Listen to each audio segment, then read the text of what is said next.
اجلاس مطالبہ کرتا ہے کہ سینٹ جو وفاق میں اکائیوں کی نمائندگی کا مؤثر ادارہ ہے اس کے اختیارات میں اضافہ کیا جائے۔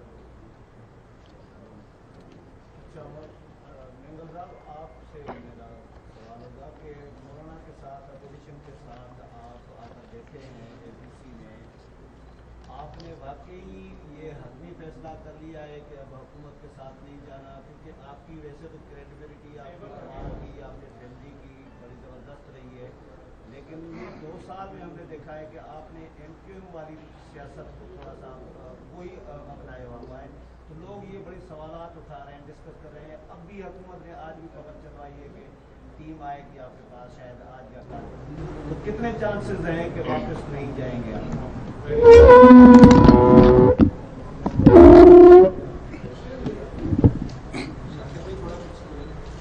جہاں تک حکومت سے اتحاد کا تعلق ہے، میرے خیال میں پاکستان کی پارلیمانی تاریخ میں ہی کبھی ایسا ہو کہ فلور آف دا ہاؤس کسی نے جو ہے حکومت سے لا تعلقی کا اعلان کیا ہو، خاموشی میں کیا ہو، رات کے اندھیرے میں کیا ہو، واٹس ایپ پہ کیا ہو یا ٹویٹر پہ کیا ہو۔ بلوچستان نیشنل پارٹی وہ واحد پارٹی ہے جس نے یہ اعلان کیا۔ اس سے پہلے ہم ان کو وارن کرتے رہے، بارہا ان کو وارن کرتے رہے، جب وہ ہمیں مذاکرات کے لیے آئے تو ہم نے اپنے خدشات کا اظہار کرتے رہے، اور جمعیت علماء پاکستان اور بلوچستان نیشنل پارٹی شاید آپ کے علم میں نہیں ہے، 1973 سے لے کر بلوچستان میں جو ہے انہوں نے اکٹھے حکومت کی اور اکٹھے اپوزیشن میں رہے ہیں۔ 93 میں مولانا واسع بھی ساتھ تھے ہمارے، میں ان کا اپوزیشن لیڈر بھی تھا، اور اس کے بعد حکومت جب بنی ہم اکٹھے رہے۔ ابھی بھی بلوچستان میں اگر اپوزیشن میں ہیں تو 2 بڑی جماعتیں، جمعیت علماء پاکستان بلوچستان نیشنل پارٹی اور پی کے میں اپوزیشن میں بیٹھے ہیں، باقی تو سب حکومت میں ہیں، سیاسی لوگ ہیں۔ ہم نے نہ، اور اچھا ایک بات واضح کروں میں، جب میں نے اعلان کیا اس وقت بھی ہم آزاد بینچز پر بیٹھے ہوئے تھے، اپنے مطالبات رکھ کے اب بھی ہم آزاد بینچز پر بیٹھے ہوئے ہیں۔ بلوچستان کے حوالے سے آج بھی میری بات ہوئی تھی مولانا صاحب سے، اپوزیشن نے ہمیں چاہا، ہمیں بلایا، ہماری باتیں سنی، بالکل بات کرنے کے لیے تیار۔ اور اسی طرح اگر کوئی بھی آتا ہے حکومت کی طرف سے، اپوزیشن کی طرف بھی کافی آئی ہیں، وہ بھی ان سے بات کر سکتے ہیں، لیکن حکومت میں جانا اب وہ شاید میرے اپنی ذات کی بس میں نہیں، پارٹی کی سینٹرل ایگزیکٹو کمیٹی کا فیصلہ ہے۔ اور آپ کو بھی یہ معلوم ہونا چاہیے، ہمارے دوست بلوچستان کے جو یہاں پر بیٹھے ہوئے ہیں، ہماری سینٹرل ایگزیکٹو کمیٹی کا فیصلہ کوئی فرد واحد اس کو نہیں تبدیل کر سکتا۔ اگر حکومت واقعی ان معاملات میں دلچسپی رکھتی ہے اور سیریس ہے، وہ بلوچستان کے ان جملہ مسائل کو حل کر لیں، بی این پی نہیں، پورا بلوچستان جو ہے پی ٹی آئی جوائن کر لے گا۔ صاحب یہ بتائیے گا کہ آپ نے جیسے کہا کہ اب آپ کسی نے فیصلہ کر لیا، تو کیا جو فائنانس بل ہے، گزشتہ سال تو آپ نے تحفظات کے باوجود حمایت کی حکومت کی، اب موجودہ فائنانس بل کی آپ حمایت کریں گے یا مخالفت کریں گے یا ووٹنگ حصہ دیں گے، کیا کریں گے؟ دیکھیں نا، جب ہم نے حکومت کا ساتھ ہی چھوڑ دیا ہے تو بیگانی شادی میں پھر عبداللہ دیوانے ہم کیوں بنے؟ بہت اچھا۔ مولانا صاحب یہ بتائیے گا کہ ابھی جیسے آپ نے اس میں حال ہی میں یہ کہا کہ بلوچستان صورتحال ورزی کا جائزہ لیا گیا، تو کیا بلوچستان کی صوبائی جو حکومت ہے اس کے حوالے سے بھی کوئی فیصلہ بنایا گیا ہے کہ موجودہ صورتحال میں کیا صوبے میں کوئی تبدیلی آ سکتی ہے؟ اس معاملے میں کیا آپ کی کسی جماعتوں نے غور کیا یا نہیں؟ ہم تو پی ٹی آئی اور باپ پارٹی جو ہے اس کو جڑواں بہنیں سمجھتے ہیں، تو ان کے ساتھ تو پھر کوئی دائرہ جی کے نہیں ہو سکتا نا۔ تبدیلی کی جو آپ نے کی، صوبائی سطح پہ کوئی تبدیلی ہو سکتی ہے حکومت میں؟ जमातें इकट्ठी बैठी ये तो सूबाई जमात बैठेगी और सूबाई जमातें आपस में सोचेंगी कि वहाँ क्या कोई तब्दीली के इम्कानात हो सकते हैं नहीं। मैं इस वक्त उस पर तबसरा करने की पोजीशन में नहीं हूँ। मौलाना साहब, आगामी मार्च जिस मकसद के लिए आप लाए थे कि मौजूदा हुकूमत का खात्मा लाना, अब जबकि अख्तर मेंदर साहब भी हुकूमत के साथ नहीं है, क्या इस तरह की सूरत पैदा हो सकती है कि तमाम अपोजिशन जमातें हुकूमत बनाएं और मौजूदा हुकूमत का खात्मा? देखिए, फिलहाल तो बुनियादी बात यह है कि हमारी तहरीक के दौरान ही कोरोना का मसला आया और आपने देखा कि जो ही मुल्क में कोरोना वबा डिक्लेयर कर दिया गया रियासी सतह पे, तो हमने कहा जी कि हमारे झगड़े सियासी थे और तसादुम सियासी था। ये मसला इंसानी है और ये तिब्बी मसला है। इस पे हमारा रज़ाकार, हमारा कारकुन हर सतह पर इंतज़ामिया के साथ ताउन करने के लिए तैयार रहेगा। तमाम चीज़ों से हम सियासी सरगर्मियाँ मुअत्तल कर दी, मदारस हमने बंद कर दिए, इम्तिहानात हमने रोक दिए, मसाजिद के हवाले से मुश्तरका हिकमत अमली और COPs तय हो गई और हम उस पर मुकम्मल अब तक भी पाबंदी कर रहे हैं। तो ये चीज़ें होती हैं जिसकी वजह से मुल्क के सियासी निज़ाम में ताअत्तुल आया। लेकिन इस ताअत्तुल की आड़ में जब हुकूमती सतह पर गैर जमहूरी फैसले होने लगे और उससे उन्होंने नाजायज़ फ़ायदा उठाया, तो हमें भी मजबूरन फिर महदूद पैमाने पर सरगर्मियाँ शुरू करने का मजबूरी हुई और हमने तमाम सियासी पार्टियों के साथ राब्तों का अमल शुरू किया है। अब आप देख रहे हैं कि सूबा खैबर पख्तूनख्वा में और आज बलूचिस्तान सूबे की अपोजिशन पार्टियाँ और इसी तरीके से दूसरे सूबों में दूसरी जमातें भी आल पार्टीज़ कर रही हैं। ये बाहमी रवाबित का एक अमल है।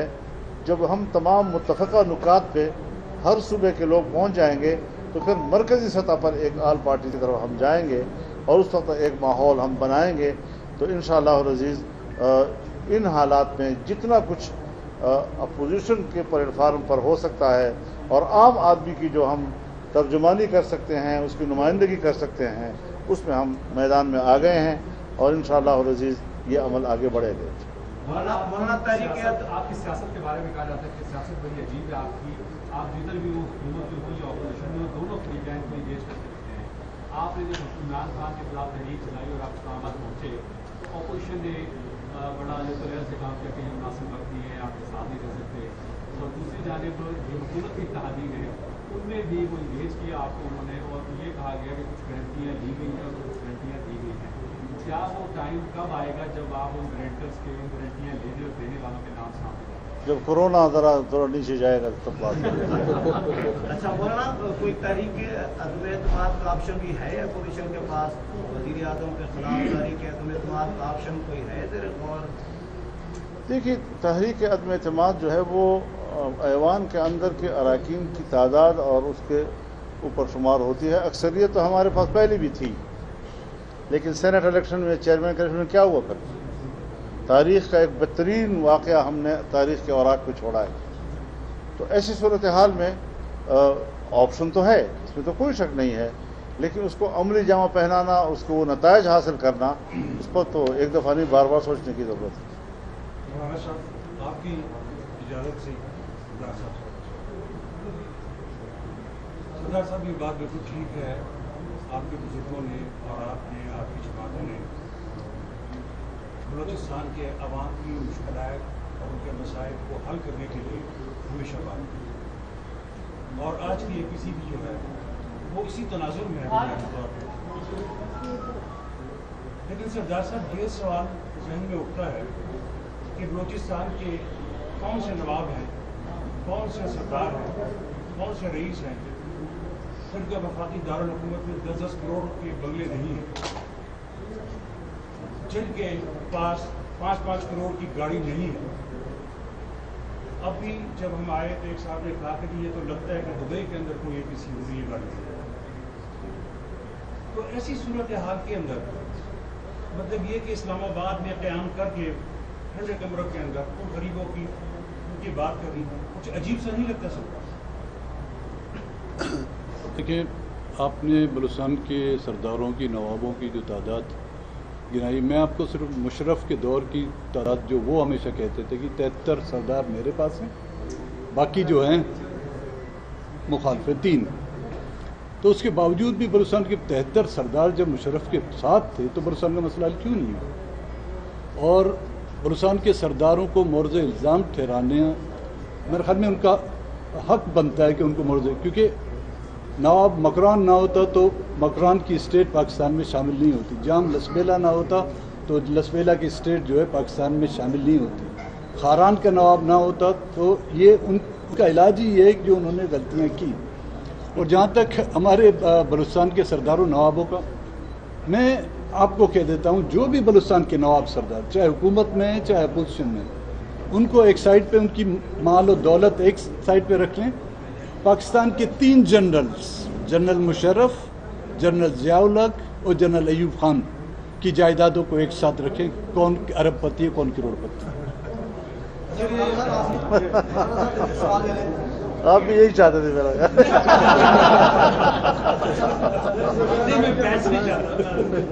अच्छा मौलाना साहब, हम देखते हैं अपोजिशन के लोगों का जब कोई केस आता है, जब उनका नाम किसी कमीशन में आता है, इंक्वायरी होती है, तो उनको फौरन पकड़ लिया जाता है या उनको नोटिस भेज दिए जाते हैं। लेकिन हुकूमत के जो चीनी की अभी कमीशन की रिपोर्ट आई, जिनके नाम आए पहले वो साथ बैठे रहे, जगीर तरीन साहब बाहर भी चले गए। क्या कहते हैं हुकूमत के जो हुकूमत इंसाफ के नाम पे ही आई है उसकी इस सारी सूरत हाल पर? हजरत एहतसाब सिर्फ अपोजिशन के लिए है, ये एक सियासी हथियार है जो अपोजिशन के ख़िलाफ़ बतौर इंतकाम के इस्तेमाल हो रहा है। हम पर कोई नेब या एहतसाब का दबाव नहीं है, लेकिन मैं उसूली तौर पर मुल्क की सियासत के हवाले से समझता हूँ कि ये जो कुछ है ये एहतसाब के नाम पर है लेकिन इंतकाम के लिए है। वरना यही जो आपने अभी चीनी के हवाले से कमीशन की बात की है, किस तरह आराम से निकल गए और किसी ने कोई पूछने वाला उसका नहीं है। अगर इसी तरीके से कोई और सियासतदान मुल्क से निकल जाता, या नवाज शरीफ चला जाता, या जरदारी साहब चले जाते, या शहबाज शरीफ चले जाते, या मरियम नवाज चली जाती, तो क्या हशर आपकी मीडिया की दुनिया में उनके खिलाफ किया जाता। लेकिन यहाँ पर तो जैसे उनको मराहत दी गई है। फिर आप देखें कि जो पार्टी की फॉरेन फंडिंग केस है वो क्यों इल्तिवा में मुसलसल पड़ता चला जा रहा है। BRT वाला केस वो क्यों इल्तिवा में पड़ता चला जा रहा है, जब सूबा खैबर पख्तूनख्वा में खुद इन्होंने एक एहतसाब कमीशन बनाया था, लेकिन जिस वक्त ये खुद उसके गिरफ्त में आए और शिकंजे में आए तो वो एहतसाब कमीशन ही ख़त्म कर दिया गया। अब ऐसे हुक्मरान कि जहाँ एहतसाब मुखालिफ के लिए हो और उनके लिए बिल्कुल भी ना हो और उनके खिलाफ दरवाजे ही उसके बंद कर दिए जाएँ, और जब प्रेशर ज़्यादा आए तो उस प्रेशर को कम करने के लिए कभी एक आध बार चेयरमैन नेब कह देता है कि हमारा रुख गवर्नमेंट की तरफ भी हो सकता है, वो सिर्फ उस प्रेशर को दूर करने के लिए। लेकिन हकीकत यह है कि इन बातों को तस्लीम करना पड़ेगा, और मेरे पास तो तजावीज़ इस हवाले से सख्त है। खुदा करे कि मेरे अपोजिशन की दूसरी पार्टियां जो हैं वो हमारी तजावीज़ को कबूल कर सकें।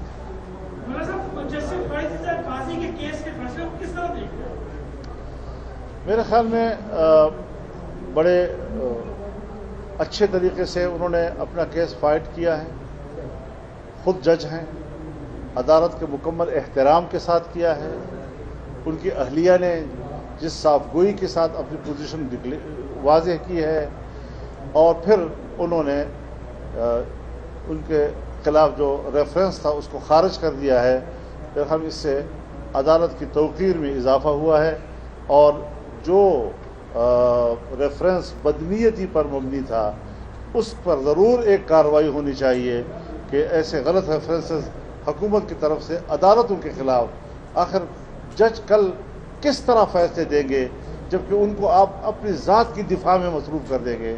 अदालत का वक्त ज़ाया किया गया है, जजों को हरासां करने की कोशिश की गई है, जजों के जो अपने फ़राइज़ मनसबी हैं उस पर तात्तुर पैदा किया गया है।